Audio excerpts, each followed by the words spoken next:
It's an amazing picture to look at as we go back. You've seen many of these buildings that have been on the slide tonight, of how God had orchestrated in people's hearts to be able to give those, contribute those. And of course, they had to be fixed, had to be worked on, but it's just been a terrific act of faith. I think as we go forward, we've had shelters for our men's shelter, the ladies' shelter. We've had other houses we put. We got the transitional houses where aftercare, when people can go because they really can't go out and get a lease on an apartment or don't have the money to do that a lot of times, without a doubt, even though they work daily. And I'm encouraged in that we give the people an opportunity to work and to show up and to be accountable as they come into this program. They just don't sit around the apartment wondering what's going to be next, but they're up and working. Many don't like it, but it's just part of who we are. And if we don't teach our people to be responsible and productive in life, they're not going to do very well when they leave here. But it's amazing to think about the number of pounds of clothes and shoes that people donate to this. And it's amazing to me the people who are able to get their clothes here. Many shop here because they think it's a good deal, and it is a good deal. Many of those clothes have tags and such that are still on them that people buy. We're a very prosperous country and very prosperous town in so many ways. But I thought often about the buildings and how those things are put together and how the apartments have been there. And it takes each one of us to be able to keep those things going. We've had so many volunteers over the years that have got hands-on. They come and work and get involved. And I think about some of the early board members that I was with, and I think about Mr. Martin, and I think about, I can still see his glowing smile and his shiny teeth and his gold fillings as he would go out into the community and tell people what's going on here. Don't you want to join us? And he would bring back checks, some for many $100s, some for many thousands of dollars, to be able to contribute toward that. And so it's been a grateful thing to see happen. And the properties cost money. Many people talk about the donations. They talk about various things, that those things are free. You should give it away. Well, we employ probably about 38 full-time people.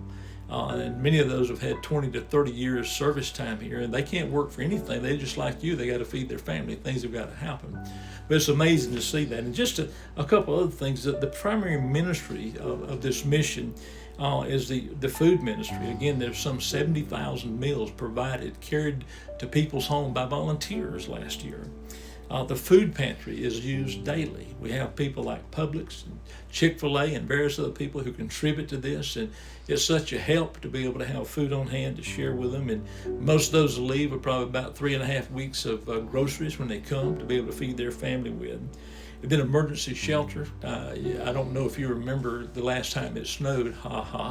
It don't happen often here, but there was some cold weather last year, and we put up so many people in emergency housing and hotels to get them off the streets and out of the woods.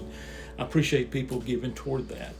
Our New Life Recovery is just a powerful thing. It deals with broken humans who come and don't know where to go or how to go. Many come here because they don't want to go to jail, but many come here to be able to seek help and to be able to get victory in Jesus. So we have people who go through that, and it's been a great opportunity to see the success rates.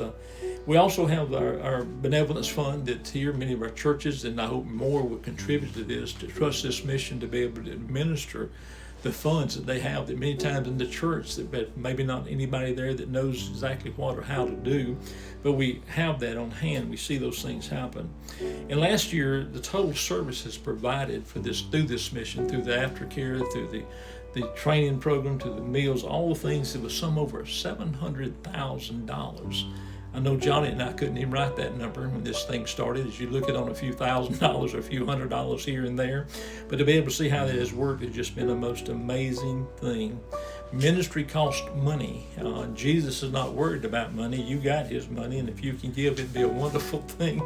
I like to fish, and I keep looking in those fish's mouth, that piece of silver that the Lord worked up for him and Peter to be able to pay their taxes. He told them to go catch a fish and take a look. So never not look, never not be involved. And whatever you can give, you give. It would be a great benefit to this ministry.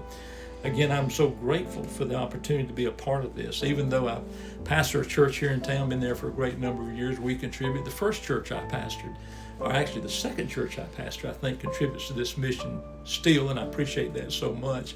And if everybody gave a little bit, it would be amazing what might happen around here.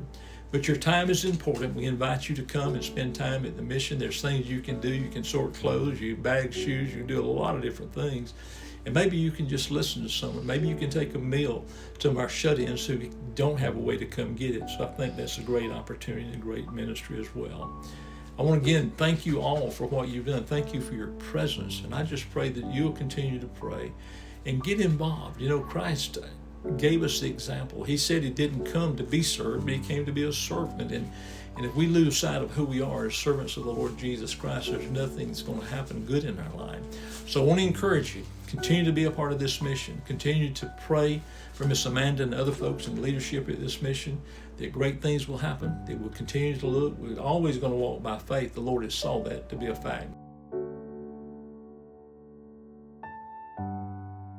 I want to thank you for being here tonight. I want to thank you for celebrating with us as we celebrate Brother Johnny Belcher and his family, and for the vision they had that became a dream and reality as it has flourished over these last 42 years. It's just been amazing. I remember meeting with Johnny on the first board of directors, and shared with me his dream of what he'd like to see happen. And I think we talked about Matthew 25, where Jesus says, I was hungry and you fed me. I was in prison and you visited me. I was thirsty and you gave me something to drink. And I was naked and you clothed me.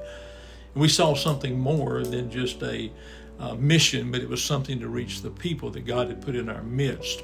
It's amazing for Miss May to have been able to join on with him. I remember the trip we took to Fort Lauderdale to the church there, to be able to figure out about the greenhouse ministry and come back and got us a greenhouse to work in, and to be able to disciple folks we had led to Christ. It was amazing.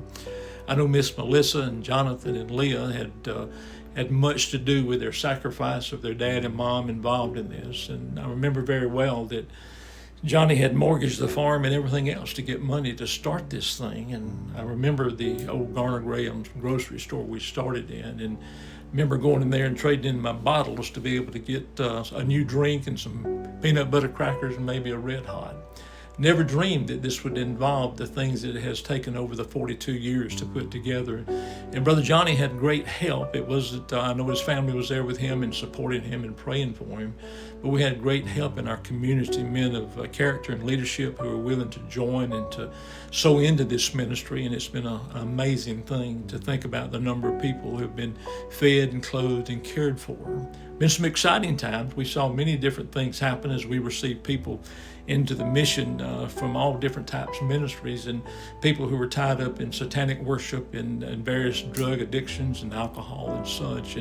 But it was a great opportunity to be able to see it happen. And again, as God had given us the privilege to do that, and the vision, and then the properties to make it happen. I remember kneeling by a couch when Johnny and I were praying in the old store, when the couch was the office and the kitchen area. And I remember him thinking, what are we going to do? How is this going to happen? But it's an amazing thing, the sacrifice that he and May and the kids made. And I know you wonder many times, is it worth it? I think as we look at the success of what God has done and how he's worked through this, it is worth it. We can never give up or quit as God has called us to this mission to make it happen. And we talked about different things, the fact that it's not Brother Johnny's mission, but it's Jesus' mission. And that has been the census of this all the way through. And as we involve people to have a vision for people who come through these doors, it's so important. Who would ever thought we'd have the number of meals that we provide for people who are shut in, people who depend on those 3 meals a week to kind of keep them going? It's just been amazing. So I'm excited about that, and I wish maybe I'd have had the faith that Brother Johnny had. It took a lot to be able to trust day in and day out, and I'm sure Miss May questioned his sanity from time to time, or have you lost your mind, or what are we going to do with this? But it has been an amazing thing, and again, I just want to thank him for what he's done, and thank you that he's gone a long way. He's finally retired here in June, I believe it was, and I'm glad that he was able to do that. Of course, I know he won't stop. But again, I just appreciate it so much. I appreciate Miss Amanda being able to step in and as she's been trained by him and equipped to be able to do the work. And I know, again, it's a great demand upon anybody. There's a lot of no's you have to say sometimes. There's some waits sometimes and various things. But again, I'm excited, again, that God has done a great work. It's been amazing to see the people come along beside us to see it happen and to make it take place. Johnny, I appreciate you, and I know we've had a lot of things together. We've seen a lot of things together, been places together. But I want to thank you for not giving up. And I'm sure you grew tired, but you didn't give out. You didn't give up. And I thank you for running the course.